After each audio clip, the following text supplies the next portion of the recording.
저를 배려해 주시느라고 이렇게 서둘러서 말씀해 주신 것 같은데 더 시간 쓰셔도 되는데 저희들이 함께 말씀 나누고 또 기도하면서 또 우리 YCS를 위해서 또 우리 자녀들과 또 다음 세대를 위해서 함께 기도하는 시간 또 함께 갖도록 하겠습니다.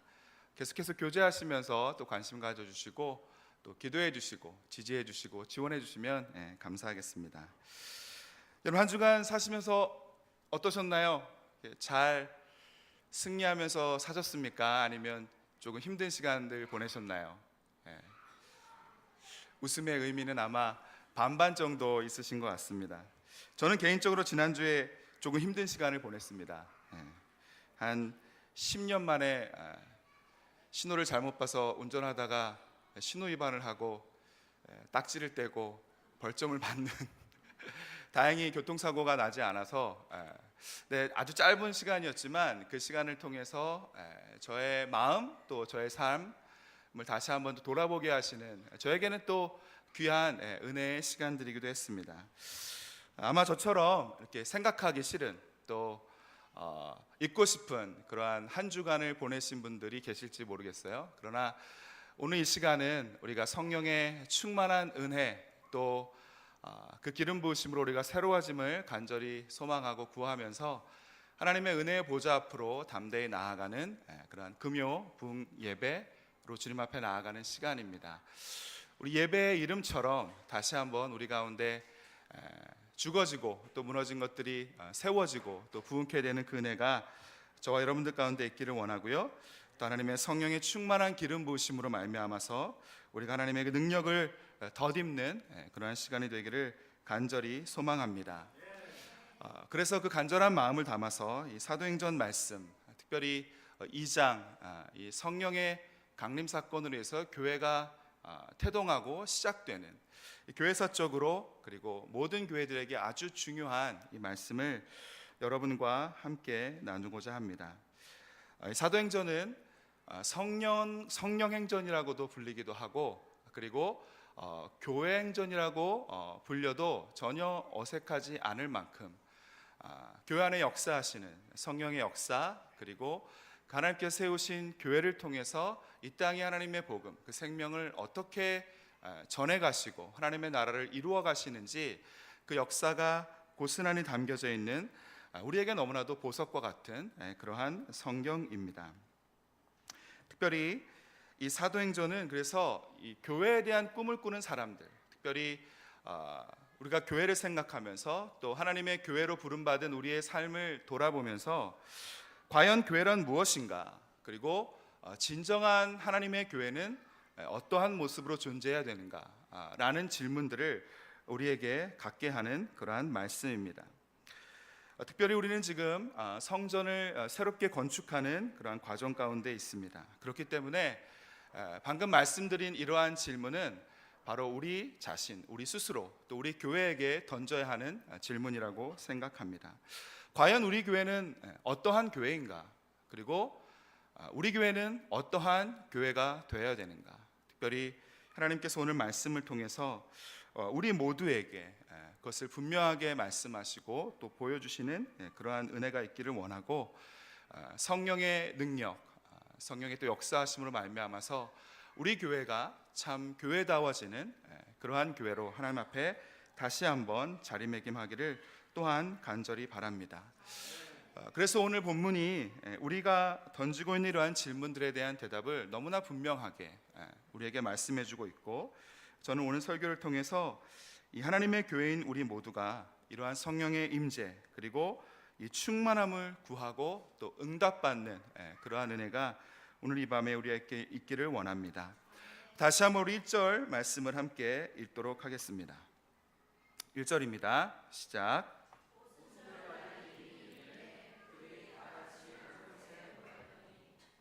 특별히 1절 말씀은 우리가 그토록 사실은 거의 모든 사람들이 원하는 성령의 충만, 성령의 충만을 받고 성령의 충만을 경험하는 사람들이 과연 누구인가를 우리에게 말씀해주고 있어요.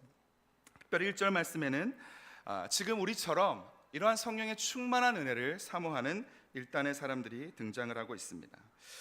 우리가 읽었던 1절 말씀에는 이러한 사람들이 어떠한 사람이었는지 구체적으로 이야기해주고 있지 않지만 사도행전 1장과 그리고 누가복음 24장의 말씀을 보면 이 사람들이 어떠한 사람인지 우리에게 주시는 정보들이 있습니다. 특별히 누가복음 24장 49절의 말씀을 함께 읽어보도록 하겠습니다. 누가복음 24장 49절 말씀 함께 읽습니다. 시작. 볼지어다 내가 내 아버지께서 약속하신 것을 너희에게 보내리니 너희는 위로부터 능력으로 입혀질 때까지 이 성에 머물라 하시니라. 이 말씀은 누가 하신 말씀인가요? 바로 예수님께서 부활하시기 직전에 예수님의 제자들에게 하신 말씀입니다. 45절부터 우리가 49절 읽었던 49절까지의 말씀을 보면 이 부활하신 예수님께서 그들의 제자들과 40일 동안의 시간을 함께 하시면서 제자들의 마음을 열어주시고 또 하나님 나라의 일들, 또 하나님의 큰 일들을 함께 가르쳐 주시고 이 제자들을 이 하나님의 나라의 큰 일들을 전하는 그러한 증인으로 세우시는 장면이 우리가 읽은 누가복음 24장 45절부터 49절까지의 말씀에 기록이 되어 있습니다. 지금 우리가 읽었던 이 사도행전 2장에 등장하는 이 사람들은 바로 이 부활하신 예수님을 만났던 11명의 그러한 제자들이었어요. 부활하신 예수님께서 그들과 함께 머무르시면서 그들을 이 십자가의 이 생명의 복음의 증인으로 세우셨습니다.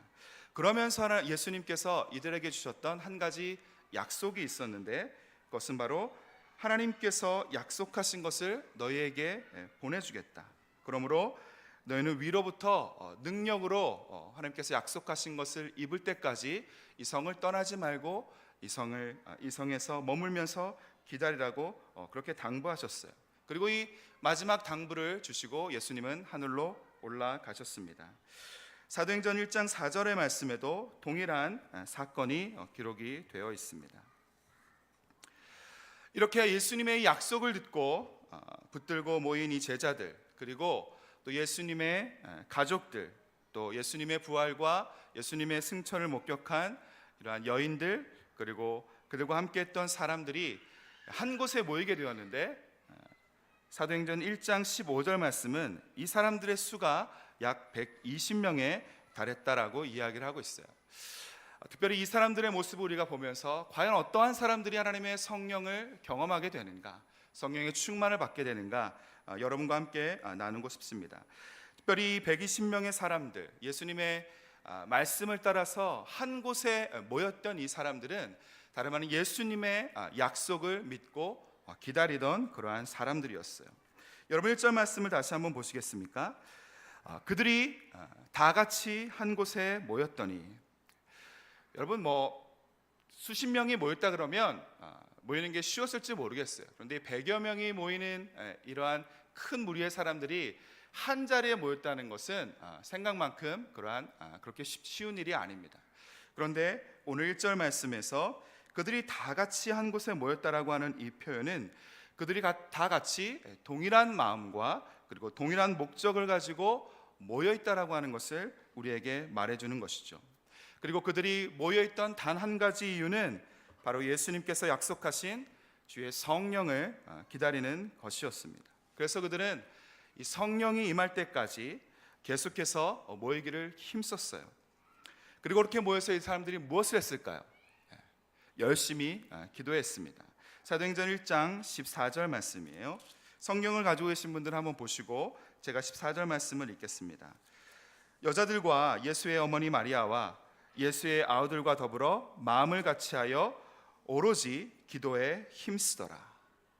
이 120명의 사람들은 첫 번째 예수님의 약속을 붙들고 있던 사람들이었어요. 그리고 두 번째 이 사람들은 기도하는 사람들이었어요. 그래서 이 사람들은 계속해서 모이기를 힘쓰고 그리고 모일 때마다 오직 기도하는 일에 전력을 다하면서 예수님의 약속이 그들 가운데 이루어질 것을 기다리고 간절하게 기도하는 그러한 사람들이었습니다. 여러분, 어떠한 사람들이 성령의 능력을 체험하는가, 그리고 어떠한 사람들이 성령의 충만을 경험하는가? 바로 하나님의 약속을 믿고 붙드는 사람, 그래서 계속해서 간절한 마음을 품고 하나님 앞에 기도하는 사람들이 바로 하나님의 약속, 주님의 성령을 경험하게 된다는 것을 오늘 이 말씀은 우리에게 가르쳐주고 있는 것입니다. 성령은 우리의 공로를 따라 우리에게 역사하지 않으세요.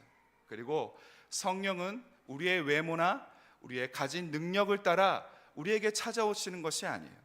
성령이 찾아오시는 사람, 성령이 말씀하신 것을 이루는 사람은 하나님의 말씀, 주님의 약속을 그것이 신실하고 그리고 그것이 이루어질 것임을 굳게 믿고 그 약속의 말씀을 붙드는 사람, 그래서 간절한 마음으로 그 약속이 이루어질 때까지 기도하는 사람들에게 하나님의 성령이 충만히 임한다라고 하는 사실입니다. 오직 이렇게 성령의 임재와 기름 부으심은 하나님의 약속을 굳게 붙들고 간절히 찾는 사람들에게 임하는 것이에요. 다른 비결이 없어요. 저는 우리가 매주 이 시간에 모여서 함께 예배하면서 우리가 모이는 목적과 우리의 마음을 다시 한번 점검해 보기를 원합니다. 물론 여러분들 이 자리에 나와 있는 거 너무나 귀하고 또 아름답고 여러분 정말 충분히 격려받아야 마땅하세요. 여러분들 정말 잘하고 계십니다. 그러나 우리의 마음 가운데 하나님의 전을 찾고 하나님의 임재 가운데 나아가는 우리의 마음 가운데 때로는 우리가 흐트러져 있는 마음, 우리가 주님 앞에 어떠한 마음을 가지고 나아가는지 우리가 그것을 놓치고 있다면 오늘 이 말씀을 통해서 다시 한번 우리가 주님 앞에 예배하고 우리가 하나님의 사람으로 살아가는 우리의 삶의 목적이 무엇인지를 다시 한번 우리가 분명하게 기억하고 또 붙드는 은혜가 저와 여러분들 가운데 있기를 원합니다. 저는 오늘 이 예배를 통해서 그리고 오늘 이 말씀을 통해서 우리 모두가 하나님의 약속을 다시 붙들고 그리고 간절한 기도로 주님 앞에 나아갈 수 있는 저와 여러분이 되었으면 좋겠어요. 무엇보다 다른 어떤 것을 구하는 것보다 우리가 성령을 간절히 사모하고 구하는 이 밤이 되었으면 좋겠습니다. 그러면 성령께서 우리 가운데 충만히 임재하시고 또 역사하셔서 우리를 새롭게 하실 것을 믿습니다. 그리고 이것을 여러분과 함께 나누면서 1절 말씀을 통해서 또 한 가지 우리가 깊이 생각해 보아야 할 것은 바로 예수님께서 이 약속하신 성령이 임했던 때가 언제였는가라고 하는 것입니다. 그것은 바로 오늘 1절 말씀에 기록하고 있는 것처럼 오순절 날이었어요. 왜 예수님께서 약속하신 이 성령이 임하시는 이 날이 이 오순절 절기였을까? 하나님께서 이 시간과 이 하나님의 때를 통해서 우리에게 말씀해 주고자 하시는 것이 무엇일까? 오순절은 잘 아시다시피 6월절이 지나고 7주가 지난 50일이 지난 그러한 절기를 이야기하고 있어요. 특별히 6월절 어린 양으로 이 땅에 오셔서 또 죽으신 예수님께서 부활하시고 그리고 40일 동안 이 땅에 머무시면서 그 제자들과 함께 하나님의 나라의 일들을 말씀해 주셨죠. 우리가 이것을 생각하면 이 사람들이 같은 마음을 품고 같은 곳에 모여서 기도했던 시간들이 이제 열흘 남짓한 그러한 시간인 것을 우리가 알 수가 있어요. 이 시간은 길다고 생각하면 긴 시간이 될 수도 있고 또 짧다고 말하면 또 짧은 시간이 될 수도 있겠지만 아마 예수님의 이 약속의 말씀을 붙들고 있던 그래서 간절히 기도하고 있던 사람들에게는 시간이 짧게 여겨졌을 것이고 그리고 예수님의 말씀 모이긴 모이지만 그런 사람들이 그곳에 있었는지는 모르겠어요. 그러나 예수님의 말씀을 믿지 못하면서 반신반의하면서 그 자리에 있었던 사람들이 있다라고 한다면 그들에게는 열흘간의 시간이 그리 짧지 않은 그러한 긴 시간처럼 여겨졌을 거라고 생각을 합니다. 그러나 하나님의 약속의 말씀, 이 언약의 말씀을 믿고 간절히 기도하는 사람에게는 이 하나님의 때가 그리 멀지 않다는 것을 오늘 이 말씀은 우리에게 가르쳐주고 있는 것 같아요. 그래서 우리가 하나님의 약속, 하나님의 말씀을 우리가 인내로써 참고 견디면서 기다릴 수 있는 것이죠. 사실 이 오순절이라고 하는 이 절기에는 특별히 두 가지 아주 중요한 그러한 의미가 있어요. 특별히 이 두 가지 측면에서 그 의미를 찾을 수가 있는데 하나는 이 농업적인 이 농사 옛 측면에서 그 의미를 찾아볼 수가 있고, 그리고 역사적인 측면에서 이 오순절의 의미를 우리가 생각해 볼 수가 있습니다.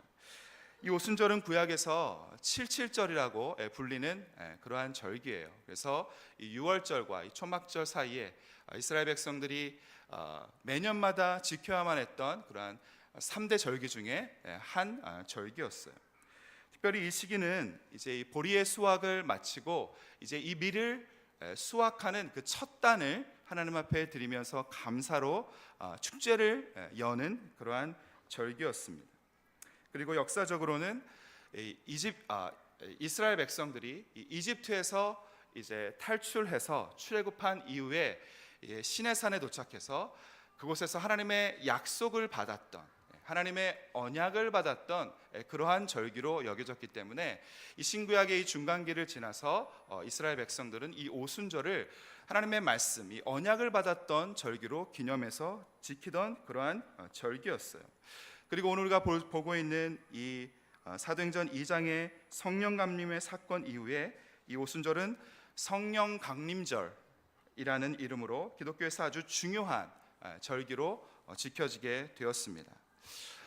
이러한 관점들에서 우리가 이 오순절의 의미를 생각해 볼 때 이 오순절은 이 본격적인 이 추수, 우리의 영혼의 추수의 때를 기대하면서 이 하나님의 언약으로 받았던 그 지식의 말씀을 다시 성령께서 새 언약으로 바꾸시는 그러한 절기인 것을 우리가 깨달을 수가 있어요.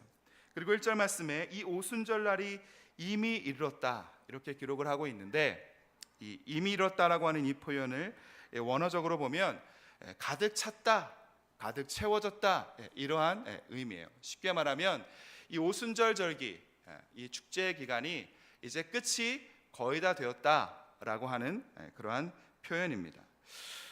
여러분 무슨 말인가요? 지금 이 누가가 이 사도행전의 말씀을 기록하면서 특별히 6월절부터 이 오순절까지 이어지는 이러한 50일간의 긴 절기, 이러한 축제를 지금 누가는 구속사적인 관점에서 하나의 사건으로 보고 있는 거예요.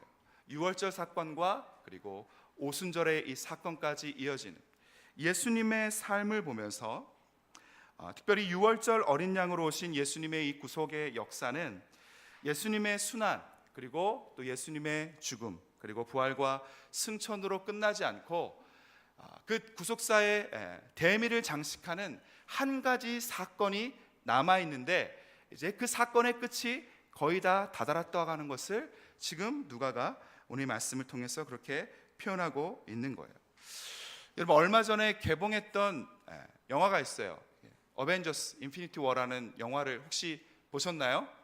우리 청년들은 많이 보셨을 것 같은데, 아주 논란이 됐던 오역을 낳았던 그러한 표현이 있어요. 거기서 이 닥터 스트레인지라고 하는 그러한 캐릭터가 했던 말인데, 엔드 게임, 이것을 이렇게 잘못 번역을 해서 영화를 이렇게 사랑하는 사람들 굉장히 이렇게 격분하게 했던, 이게 이제 체스의 용어인데 이제 이 게임이 마무리되는, 게임을 갈무리하는 그러한 단계에 이르렀다라고 하는 그러한 표현으로 이 엔드 게임이라는 표현을 쓰죠. 지금 그러한 표현처럼 이 예수님께서 이 땅에 오셔서 우리를 구원하신 이 구속의 사건이 그 끝이 난 것이 아니라 이제 그 마지막의 사건이 이제 곧 다다르게 될 것인데, 그것이 바로 다름 아닌 예수님께서 약속하신 주의 성령이 우리 가운데 임하시고, 그 성령이 우리 가운데 임하실 때 우리가 능력으로 힘입게 될 것이라는 것, 그것을 지금 예수님께서 말씀하셨고 누가가 지금 그것을 강조해서 우리에게 이야기하고 있는 것입니다. 여러분, 그래서 우리의 구속의 사건은 그저 우리가 예수님을 만나고 또 예수님을 믿고 그래서 우리가 구원받고 천국에 갈 수 있는 티켓을 얻은 것으로 그치는 것이 아니라 성령의 충만함을 받는데 이르러야 예수님의 구속의 사건이 마무리가 되고 완성이 되는 거예요. 나는 은사주의자도 아니고, 물론 나는 성령의 충만함을 받기를 원하지만 그렇게 간절하진 않아요. 그런데 내가 왜 성령의 충만함을 받아야 되는가? 이렇게 질문하시는, 이렇게 말씀하시는 분이 계실지 모르겠어요. 여러분, 그러나 오늘 말씀은 우리에게 분명히 이야기하고 계세요. 성령의 충만은 우리가 선택할 수 있는 옵션이 아니라 반드시 받아야 하는 우리의 구속의 역사를 완성하는 그러한 사건이라고 하는 것을 우리에게 분명하게 말씀해 주고 계시는 거예요. 여러분께서 저와 여러분 모두가 성령의 충만함을 받아야 된다는 거죠. 우리가 하나님의 백성으로 우리가 능력 있는 삶을 살기 위해서는 이러한 성령을 경험하지 않고서는 우리가 수박 겉핥기처럼 성령을 경험하는 인생을 살면서 우리가 하나님의 능력 있는 삶을 살아갈 수 없다는 것을 우리에게 분명하게 말씀해 주고 있는 것이에요. 우리가 예수님을 믿어서 구원을 받고 그리고 성령께서 우리를 완전히 주장하시고 다스리시는 그러한 존재가 되어서 우리가 예수님을 닮아가는 이러한 성화의 과정을 온전히 밟아갈 수 있는 그러한 존재가 되어지는 것이 예수님의 구속사의 완성이고 우리의 구원의 여정인 것이에요. 단지 구원과 천국이 끝이 아니라는 것이죠. 여러분, 이것이 우리 모두가 성령의 충만함을 간절히 사모하고 또 받아야 되는 이유이고, 그리고 성령의 충만을 받기 위해서 하나님의 약속의 말씀을 믿고 간절히 기도해야 하는 그러한 이유예요. 오늘 1절 말씀 우리에게 그것을 분명하게 주고 계시는 것입니다. 여러분, 성령의 충만을 사모하십니까? 성령으로 새로워지기를 원하십니까? 우리가 간절한 마음으로 하나님 앞에 이 말씀을 붙들고 기도하는 오늘 이 밤이 되었으면 좋겠습니다. 그리고 2절과 3절 그리고 4절에 이르는 말씀은 우리가 이렇게 성령을 받을 때, 또 성령이 충만하게 우리 가운데 임재하실 때 성령께서 우리 가운데 일으키시는 변화, 하나님의 역사가 무엇인지를 우리에게 말씀해 주고 계세요. 그리고 하나님께서 우리 가운데 행하시는 이 일들은 왜 우리가 성령의 충만함을 받아야 되는가, 그 목적을 분명하게 다시 한번 우리에게 가르쳐 주고 있습니다. 그 첫 번째는 우리가 성령이 우리 가운데 임하시면, 우리가 성령의 충만함을 받으면 우리의 삶에 권능이 부어진다라고 하는 사실입니다. 여러분, 2절 말씀을 다시 한번 읽도록 하겠습니다. 2절입니다. 시작.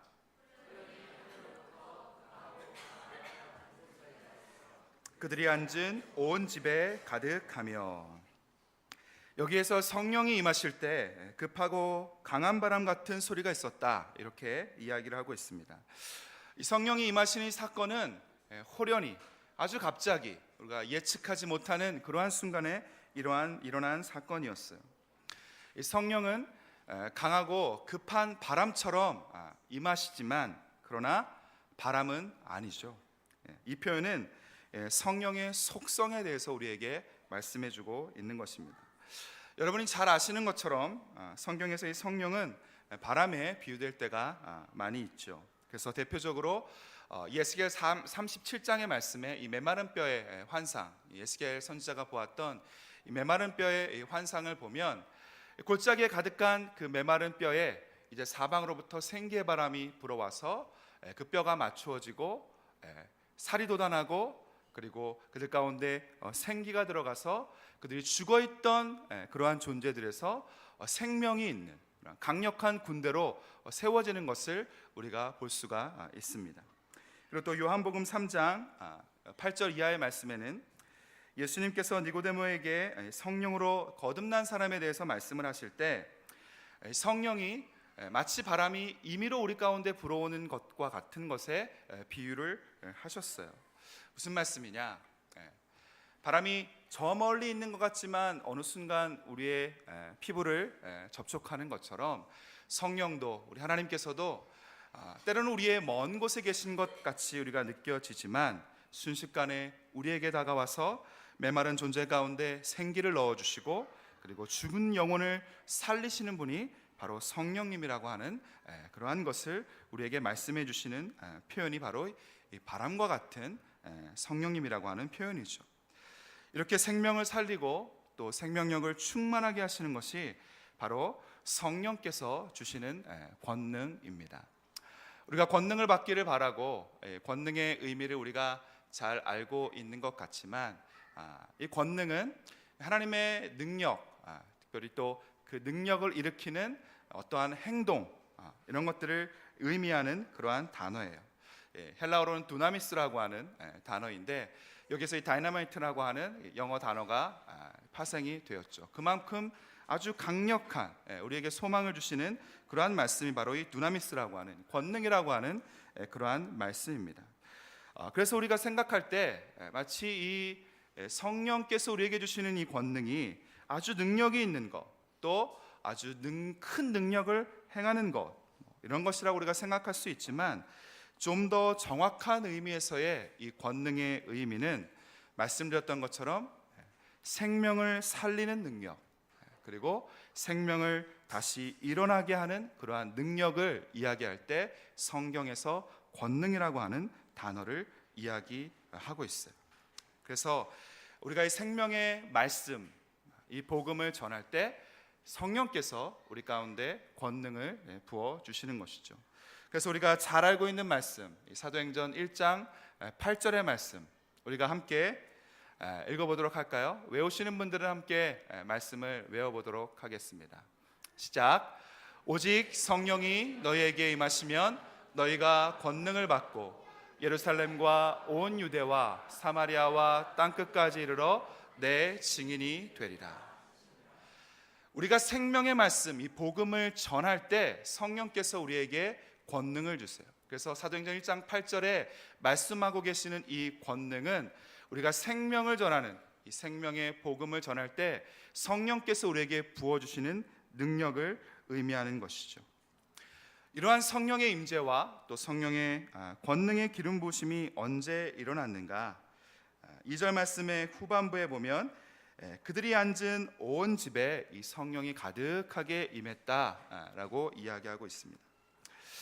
그들이 앉아서 열심히 기도하고 있었을 수도 있겠지만 특히 유대인들이 보통 그들이 서서 기도할 때 서서 기도했던 것을 우리가 생각해 보면 아마도 성령께서 임하신 그때는 이 120명의 사람들이 하나님의 약속을 붙들고 또 선포되는 주님의 말씀을 듣고 있었던 그러한 때가 아닌가, 그러한 확률이 더 높아 보이는 그러한 장면입니다. 그들이 하나님의 선포되는 말씀을 들을 때, 그리고 그 말씀 가운데 그들의 마음을 온전히 향하게 될 때 성령께서 그들 가운데 임하시고 하나님의 권능이 부어졌다라고 하는 것입니다. 여러분, 생명의 말씀, 또 주님의 말씀이 선포되고 또 그 말씀을 우리가 들을 때 성령께서 임재하시고 또 역사하세요. 성령의 체험을 하신 분들이 이곳 가운데 많이 계시겠지만, 여러분, 성령이 언제 임하시나요? 여러분이 간절히 기도하고 방언으로 기도할 때만 성령께서 역사하시나요? 아니에요. 오히려 성경적인 성령의 역사는 하나님의 말씀이 선포되고 우리가 하나님의 말씀을 들을 때 그 말씀을 통해서 역사하시는, 말씀을 통해서 나타나시는 것이 하나님의 성령의 능력이었고 또 기름 부으심이었어요. 그래서 저는 오늘 하나님의 말씀이 선포되어지는 이 자리에서 우리가 성령의 충만한 은혜를 기름 부음 받기를 간절히 소망합니다. 우리가 이렇게 성령이 주시는 권능을 받아서 죽음이 가득한 이 세상에서 생명을 전하고 그리고 생명을 일으키는 그러한 사람이 되면 우리는 세상이 감당하지 못하는 그러한 능력 있는 사람이 되는 것이죠. 오늘 말씀이 우리에게 가르쳐주고 계시는 것은 성령께서 우리에게 권능을 부어주신다라고 하는 것입니다. 그리고 두 번째, 성령이 우리 가운데 임하시면 우리에게 어떠한 일들이 일어나는가? 두 번째는 바로 성령께서 우리를 정결케 하신다라고 하는 사실입니다. 우리 3절 말씀 다시 한번 읽어보도록 하겠습니다. 3절 말씀입니다. 시작. 마치 불의 혀처럼 갈라지는 것들이 그들에게 보여 각 사람에게 하나씩 임하여 있더니. 출애굽기 3장에 보면 모세가 이제 처음으로 하나님을 대면하는, 떨기나무 속에 불로 임하셨던 이 하나님을 대면하는, 만나는 그러한 사건을 우리가 볼 수가 있어요. 이렇게 성경은, 이 성경에서 말하는 불은 하나님의 임재를 상징합니다. 그리고 하나님의 임재는 우리 하나님의 백성들, 하나님의 부르심을 받은 하나님의 사람들이 세상과 분리되고 또 거룩한 존재로 구별되어지는 그러한 사건을 이야기하기도 하죠. 그래서 이 하나님의 백성들에게 요구되는 것이 바로 이 정결함, 순결함, 이 거룩함이라고 하는 것입니다. 특별히 20세기에 가장 손꼽히는 그러한 탁월한 설교가 중요한 사람이었던 이 존 스토트 목사님께서 이 구절을 주석하시면서 이 불처럼 임하시는 이 성령의 임재가 정결을 상징한다, 그렇게 말씀하셨어요. 마치 이사야 6장에서 이사야 선지자가 하나님의 영광을 보고 그가 죄인됨을 발견하고 고백하게 되었을 때 천사가 제단의 숯불을 그에게 가져와서 그의 입술에 대고 그를 정결케 하셨던 것처럼 하나님께서 하나님의 사역을 위해서 또 사명을 위해서 어떠한 사람을 부르실 때 하나님께서 가장 먼저 하시는 일은 바로 그 사람을 정결케 하시는 것이에요. 그 사람에게 어떤 탁월한 능력을 주시거나 다른 사람이 갖지 못한 어떤 비범한 능력을 그에게 주시는 것을 먼저 하시는 것이 아니라 하나님의 사역을 감당할 수 있는 적합한 사람, 적합한 자격을 가질 수 있는 그러한 일들을 하시는데 그것은 바로 우리의 죄를 씻으시고 우리를 정결케 하시는 그러한 사역을 가장 먼저 하신다라고 하는 것입니다. 히브리서 12장 29절 말씀에는 이 하나님을 소멸하는 불이라고 말씀하세요. 불과 같이 임하시는 이 성령께서 우리의 죄를 태우시고 또 소멸하셔서 우리를 정결케 하신다는 그러한 말씀이죠. 그래서 우리가 성령의 능력을 구할 때 우리가 먼저 바라봐야 될 것은 우리의 죄의 문제를 해결하는 것, 그리고 주님 안에서 우리가 정결한 삶으로 다시 한번 새로워지는 것이에요. 함께 예배하는 우리 성도님들 중에 시간에 많은 청년들이 함께 예배하고 있습니다. 우리 청년들은 결혼을 꿈꾸고 또 건강한 가정을 꿈꿔요. 그런데 많은 청년들이 결혼을 꿈꾸면서 결혼을 하게 되면 특별히 형제, 우리 안에 있는 이 정욕, 우리 안에 있는 이 음란함의 문제가 자연스럽게 해결되어질 거라고 생각하는, 오해하고 착각하는 사람들이 적지 않게 있다는 것을 보게 됩니다. 저도 청년 때 그런 마음을 갖고 있었던 적이 있어요. 오늘 제가 청년의 때를 지나고 결혼하고 또 가정을 이루고 보니까 여러분, 결혼이 우리를 정결케 하시는 그러한 사건이 절대 될 수 없다라고 하는 거예요. 우리가 결혼을 통해서 정결함을 꿈꾸고 또 정결한 가정을 이룰 수 있는 유일한 방법은 바로 여러분 청년의 때에 정결함을 회복하는 거예요. 그리고 우리가 정결함을 회복하는 길은 성령의 충만함, 우리의 죄를 사하시고 우리를 정결케 하시는 그 능력으로 우리가 정결케 되어지는 방법밖에는 없다라고 하는 것이죠. 결코 결혼이 정욕의 탈출구나 해결책이 없다라고 하는 것을 여러분 반드시 기억하시기를 바라요. 여러분들을 쓰러지게 만들고 여러분 계속해서 음란한 죄악을 범하게 만드는 그러한 여러분 삶의 패턴들을 단호히 끊으셔야 되고, 그리고 성령께 여러분들의 삶을 정결케 해달라고 여러분 간절히 기도하셔야 합니다. 그래야 여러분이 건강한 정결하고 깨끗한 가정을 이룰 수 있고 그러한 자녀를 하나님께서 여러분들에게 주실 수 있는 것이죠. 이곳에는 계신 성도님들 가운데 새로운 사업이나 그리고 새로운 계획을 준비하고 계시는 분이 계신가요? 또 태열매나 또 자녀를 꿈꾸고 계시는 분들이 계신가요? 여러분들이 계획하고 있는 것들을 시작하기 전에 여러분들이 먼저 해야 될 일, 먼저 하나님 앞에 구해야 될 일은 성령의 충만함, 또 그로 말미암는 여러분의 정결함을 회복하는 것이에요. 그런데 우리가 이러한 죄의 문제로부터 정결케 되고 또 이 정결함을 유지할 수 있는 그 유일한 방법은 우리에게 있지 않고 하나님께 있다라고 하는 것을 우리가 기억하게 되기를 바랍니다. 성령께서 우리 안에 충만히 거하셔서 우리 안에 있는 이러한 탐욕과 또 우리 안에 욕심의 소욕, 이 죄악의 소욕을 다 태우시고 우리가 우리의 육체의 소욕이 아닌 성령의 소욕을 따라 살아갈 수 있도록 우리를 도우시는 그 은혜 안에 우리가 완전히 잠기는 것밖에, 우리가 우리의 죄를 다스리고 우리가 정결함을 지킬 수 있는 방법은 없어요. 여러분, 그래서 우리가 우리 밤에 함께 기도해야 할 것은 이러한 우리의 여러 가지 죄와 또 죄악된 습관, 그리고 우리를 묶고 있는 이러한 죄책감이 우리 가운데서 끊어지고 또 떠나가도록 성령의 강력한 임재와 기름 부으심을 사모하면서 우리가 주님 앞에 나아가야 한다라고 하는 것입니다. 어떠한 모양의 삶이든지 우리의 인생은 정결함에서 시작해야만 우리의 인생이 올바른 방향으로 갈 수 있습니다. 특별히 새로운 사업을 계획하고 계신 분들, 또 시작하신 분들이 계시다면 이 말씀을 여러분들 마음 가운데 담으시기를 바라요. 여러분들이 정결함을 추구하고 여러분들의 사업이 정결하고 깨끗한 그러한 사업체가 되어질 때 비로소 하나님께서 여러분의 사업체와 여러분의 인생 가운데 복 주실 수 있다라고 하는 것입니다. 그래서 오늘 저는 이 말씀을 통해서 우리가 다른 그 무엇보다 다시 한번 우리가 깨끗한 삶으로 하나님 앞에 회복되는 것, 이것을 간절히 소망하면서 우리가 기도할 수 있었으면 좋겠어요. 우리의 교회 그리고 우리의 공동체도 마찬가지예요. 우리의 교회가 정말 새로운 출발을 원한다면 우리는 먼저 정결한 공동체, 정결한 교회가 되어야 됩니다. 우리 교회가 정결해진다는 것은 무슨 의미일까요? 하나님의 교회인 우리 한 사람 한 사람이 먼저 정결함을 회복해야 되겠죠. 그러나 그것만큼 중요한 공동체의 정결함은 바로 하나됨에 있어요.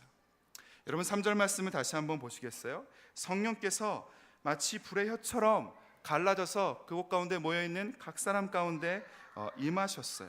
그것이 마치 불길처럼 갈라져서 임한 것처럼 보였지만 그러나 한 성령 안에서, 한 불길 안에서 이러한 역사가 이루어졌다는 것을 우리가 알 수가 있죠. 이 불은 한 성령님으로부터 주어진 것이었고 그래서 하나였어요. 그래서 이 구절은 이 교회 안에 있는 우리의 다양함과 함께 우리의 하나됨, 우리의 단일성을 보여주는 아주 중요한 말씀이에요.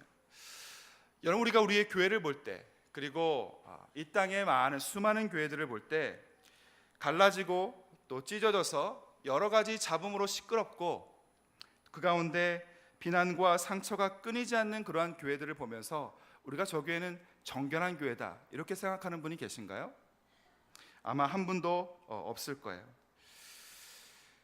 우리가 정말로 정결한 교회, 또 새로운 교회를 꿈꾼다면 우리는 먼저 하나 되는 이 정결한 은혜를 사모하고 구하는 그러한 공동체와 교회가 되어야 된다는 것입니다. 교회 건물이 깨끗하게 지어진다고 해서 우리 교회가 정결하게 되어지는 것도 아니고, 그리고 사용하기 편한 새 건물이 우리 가운데 생긴다고 해서 우리가 성령 충만한 그러한 교회가 되는 것도 아닙니다. 우리의 교회가 진정한 교회, 하나님의 교회가 되기 위해서는 성령이 충만하게 임재하시고 또 그 가운데 역사하셔서 우리 한 사람 한 사람이 성령의 권능으로 정결해지고 또 우리가 하나 되어질 때 우리 교회가 비로소 진정한 주님의 교회로 세워질 수 있는 것이죠. 그래서 바울 사도는 우리에게 이렇게 권면하고 있어요. 에베소서 4장 3절부터 6절까지의 말씀이에요. 우리 성경을 찾아서 한번 읽어보도록 하겠습니다. 에베소서 4장 3절부터 6절까지의 말씀. 여러분 너무나 잘 알고 계시는 말씀이죠. 우리 성경과 또 자막을 통해서 함께 한 목소리로 읽어보도록 하겠습니다. 3절부터 6절까지의 말씀입니다. 시작. 평안에 매는 줄로 성령이 하나 되게 하신 것을 힘써 지키라. 몸이 하나이요 성령도 한 분이시니 이와 같이 너희가 부르심의 한 소망 안에서 부르심을 받았느니라. 주도 한 분이시요 믿음도 하나요 세례도 하나요 하나님도 한 분이시니 만유 위에 계시고 만유를 통일하시고 만유 가운데 계시도다.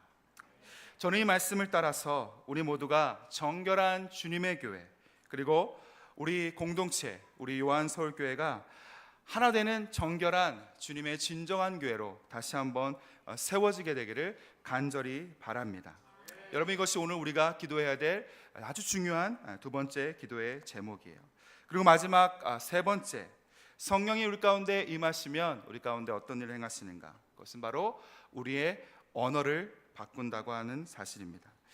4절 말씀입니다. 사도행전 2장 4절, 제가 말씀 다시 한번 읽을게요. 그들이 다 성령의 충만함을 받고 성령이 말하게 하심을 따라 다른 언어들로 말하기를 시작하니라. 사실 우리가 앞서 나누었던 이 2절과 3절의 말씀은 모두 이 4절 말씀에 규결이 되는 그러한 말씀이에요. 성령께서 권능을 부으시고 또 정결케 하시는 그 이유는 이제 그들 가운데 그들의 언어를 바꾸시고 또 다른 언어를 말하게 하셔서 하나님의 사람들이 이제 그들의 삶의 자리를 벗어나서 땅끝까지 이르러서 하나님의 복음, 이 생명의 말씀을 전하고 하나님의 나라를 선포하게 하기 위함이었습니다.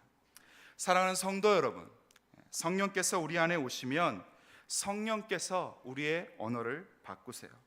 우리 안에 있는 부정적인 말, 우리 안에 있는 두려워하는 말, 우리를 낙심케 하는 그러한 말들을 바꾸셔서 우리 안에 긍정의 언어, 소망의 언어, 또 낙심한 사람들을 일으켜 세우고 다시 그들을 격려하는 그러한 사랑의 언어로 우리의 언어를 바꾸신다라고 하는 사실입니다.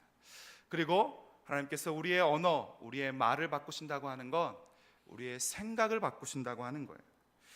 어떻게 사람의 마음과 생각이 바뀌지 않고 그 언어가 바뀔 수가 있겠어요? 매일매일 죽음을 묵상하고 분노를 묵상하는 사람에게서 어떻게 사랑의 말들이 그 입술 가운데 나오겠어요? 하나님께서 우리의 언어를 바꾸신다는 것은 우리의 생각을 바꾸신다는 것이고 우리의 영을 새롭게 하신다는 거예요. 성령께서 우리 가운데 찾아오시면 이러한 놀라운 변화가 우리 가운데 일어난다라고 하는 것입니다. 성령은 이렇게 증인된 제자들에게 찾아오셔서 그들의 언어를 바꾸셨어요.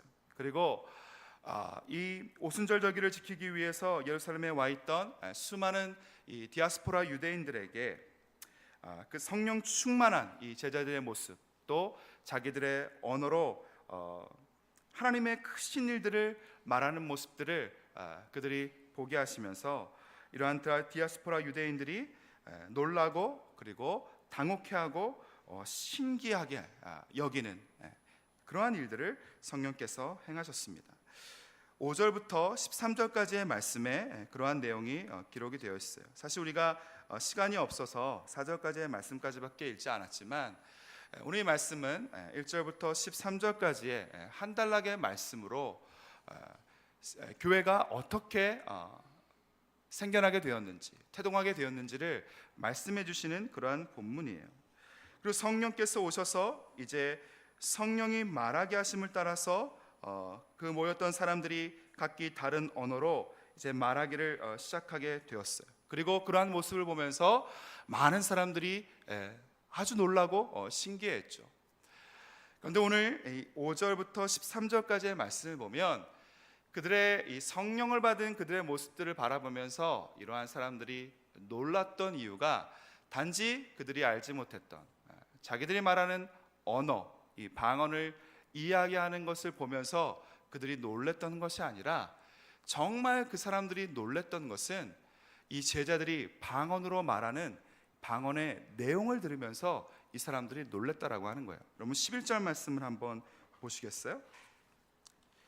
그레데인과 아라비아인들이라 우리가 다 우리의 각 언어로 하나님의 큰 일을 말함을 듣는도다 하고 다 놀라서 당황하여 서로 이르되 이 어찌된 일이냐 하며 그들이 이렇게 말하고 있죠. 우리가 다 우리의 각 언어로 하나님의 큰 일을 말함을 듣는도다.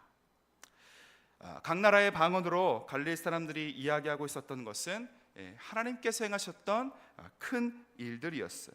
그리고 사실 예루살렘 방문자들이 놀랐던 이유는 그들이 자신들의 언어를 구사하는 그들의 모습 때문이 아니라 그들이 그 자신들의 언어로 듣게 되었던 하나님의 일들, 하나님의 역사, 그들이 듣도 보지도 못했던, 생각지도 못했던 그러한 일들, 귀신이 쫓겨나고 눈먼 자가 눈을 뜨고 그리고 12년 동안 멈추지 않았던 혈루의 근원이 마르고 죽은 사람이 살아나는 하늘의 일들이 이 땅 가운데서도 일어났다는 것을 듣고 이 사람들이 놀랬던 거예요. 여러분 오늘 본문은 이 방언에 대해서 이야기하고 있지만 그러나 여기서 말하고 있는 이러한 방언은 고린도전서와 같이 성경의 다른 곳에서 말하고 있는 그러한 방언과는 다른 것이었어요.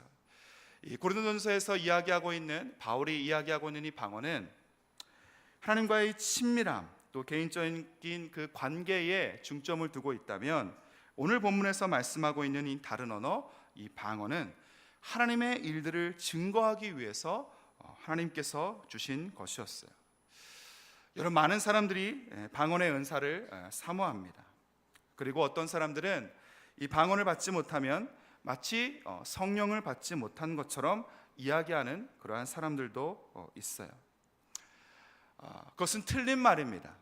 그러나 저는 할 수만 있다면 여기 계신 우리 모든 분들이 이 방언의 은사를 비롯해서 성령의 여러 가지 은사를 받아서 더 깊은 기도, 그리고 더 친밀한 주님과의 교제로 나아갈 수 있게 되기를 바라요. 그러나 방언 자체보다 더 중요한 것은 그 방언이 담고 있는 내용이 무엇인가 하는 것입니다. 우리가 방언을 할 수 있느냐, 우리가 방언을 하지 못하느냐, 이것이 중요한 것이 아니라 그 방언 가운데 담겨져 있는 말이 어떠한 내용을 담고 있느냐, 우리가 무엇을 말하면서, 우리가 무엇을 전하면서 살아가는 인생이냐, 여러분, 이것이 중요하다는 것이에요.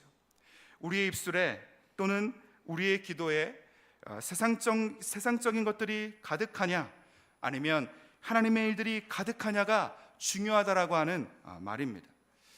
여러분, 아무리 멋지고 아무리 예쁜 형제 자매가 세련된 말을 구사해도 여러분, 그것이 세상적인 일들, 자신의 욕심을 채우는 일들을 말하면 그 사람이 아름다워 보이지 않아요. 그러나 우리가 외모적으로는 조금 부족해 보여도, 또 그의 능력이 조금 부족해 보여도 소망을 말하고 사람을 살리는 일들을 말하고 하늘의 소망을 말하는 사람들은 여러분, 우리의 곁에 두고 싶은, 너무나도 사랑스러운 귀한 그러한 사람들로 우리가 여겨지게 되죠. 우리 입술 가운데 여러분들이 무슨 말을 하면서 살아가는 인생이냐, 우리가 어떠한 말을 하면서 살아가는 인생이 되어야 되느냐, 하나님께서 오늘 말씀을 통해서 우리에게 가르쳐주고 계시는 것입니다. 우리가 성령의 충만을 받고 또 성령이 우리 가운데 임하시면 우리의 언어에는 하나님의 일들이 가득 담기게 된다는 것입니다. 그러면 우리는 이 땅에 살지만 그러나 영광스러운 하나님의 나라를 살아가는 그러한 인생이 되는 것입니다. 그래서 이제 우리는 우리의 말을 하나님께서 행하신 일들로 다시 채워야 합니다. 우리 자신과 우리의 자녀들, 그리고 우리의 가족들과 우리의 타인들을 향해서 우리가 무심코 내뱉었던 근심과 또 걱정과 부정적인 그러한 말 대신에 하나님께서 우리에게 이루신 구원, 그리고 하나님의 나라의 일들, 또 소망과 사랑의 격려의 말로 우리의 언어를 바꾸어야 합니다.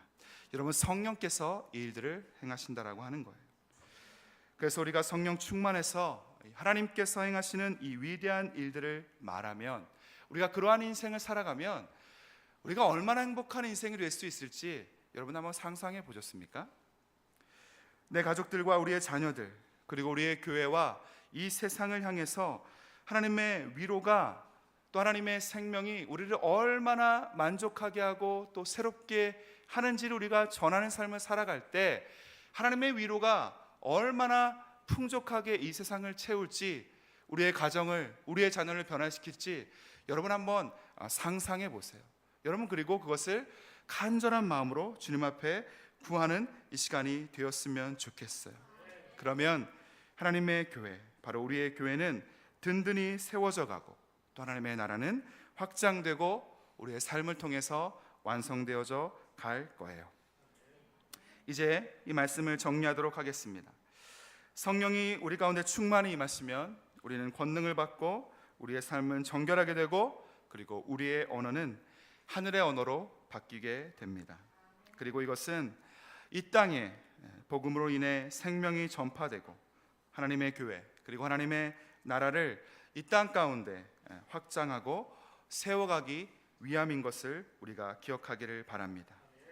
그래서 우리가 주님의 제자와 주님의 증인으로 우리를 부르셨다는 것을 우리가 깨닫고 이제 성령의 충만함, 그리고 성령께서 우리 가운데 임재하실 때 우리 가운데 일하시고 역사하시는, 부으시는 주님의 권능, 또 정결함과 깨끗함, 또 우리의 언어를 하늘어로 바꾸시는 이 하나님의 능력을 간절히 사모하면서 우리의 삶을 통해서 우리 요한서울교회가, 그리고 이 땅에 하나님의 교회가 더욱더 든든히 세워져 가는 그러한 역사하심이 우리의 삶 가운데 더욱더 풍성하게 나타나기를 간절히 축원합니다.